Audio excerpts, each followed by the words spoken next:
I'm Colleen Baker, and I'm here as the Workplace Campaign Coordinator for the Waverly-Shell Area United Way.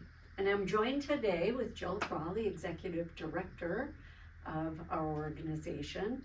But today we're going to refer to Jill as Alice.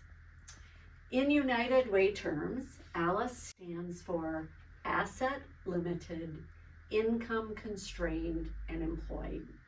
And by that, we mean that the people we're helping through the Waverly-Shell Area United Way, they mostly are employed in the area. They maybe just have some constraints to their income for various reasons, or maybe just kind of have had a rough time, for example. And that's going to be our story with Alice today. We're going to say that this is early August, right before school starts. Alice is a single mother. She rents a small home, and she has a son who's 5. His name is Sam, and a daughter whose name is Annie, and she's an infant.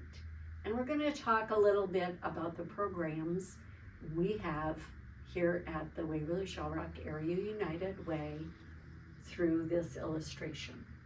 So Alice, right now it's kind of a tough time. School is starting, and she knows with Sam starting school, he's very excited, but he needs a backpack, and he needs some new shoes for school. And then that backpack has to be filled with all sorts of school supplies. So she's kind of wondering how I'm going to be able to do all this. In addition, today, Annie's daycare provider called and said we need another supply of diapers for Annie. So now Alice knows she needs to also go out and get some diapers. So we fast forward just a couple of days, and the daycare provider calls again, and Annie is sick. She has a fever, doesn't seem too sick, doesn't have to run her to the doctor, but she is going to have to take a few days off work while Annie works through this. And so she has Annie with her at home right now while Annie's getting better. But while she's off work, of course, Alice is thinking, all right, now I have less hours than usual. How am I going to pay my rent? So juggle that one, Alice. And how am I going to buy food? So she's got a couple of other things. And now we're going to fast forward even just a little bit further. And Sam comes home early on with a note from school that reminds parents that winter will be coming soon, and you have to have coats and snow pants and all the things for winter on the playground. So Alice knows she's going to have to come up with a coat for Sam. How is she going to be able to manage all this? It puts a lot of constraints and struggles on these families. The Waverly-Shell Area United Way helps with fundraising for 18 different agencies that serve this local area. Our area is all of Bremer County and part of Butler County. But in addition to that, our agency also has several direct service programs where we can meet needs that people have in their day-to-day lives. And in Alice's case, as she's juggling all these things, there are some specific things that we can focus on and help her with. For example, we have a back-to-school program where we provide back-to-school supplies and shoes for students. Last year, we distributed supplies to 267 students that needed some help with those items. In addition, we just unveiled within the last few weeks our new free little pantry.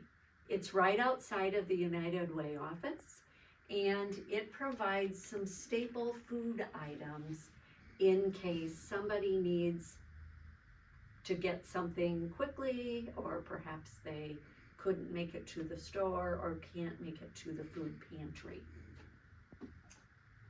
We always have a diaper program that's available in the United Way office for times when somebody is struggling to meet that need.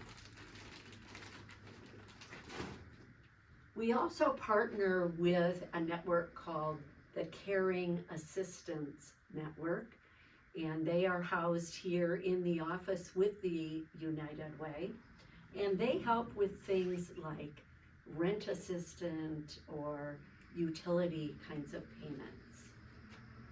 And then finally, we have the Warm Wishes Coat Program, where we provide students in need with coats, snow pants, things in various sizes for all the different children that maybe need a coat for that winter season here in Iowa. So all of this gives Alice a chance to just focus on the most important things, like making sure Annie is healthy and Sam has what he needs for school. So I want to end by saying all of us juggle these things every day, but for those residents in the area that need a little bit of extra help temporarily or for a period of time, these kind of programs will really help them make it through that struggle until they can get back on their feet. 99% of your donations stay local in the area with these programs and with the funding that we do for the area agencies. We hope you'll consider joining our campaign this year.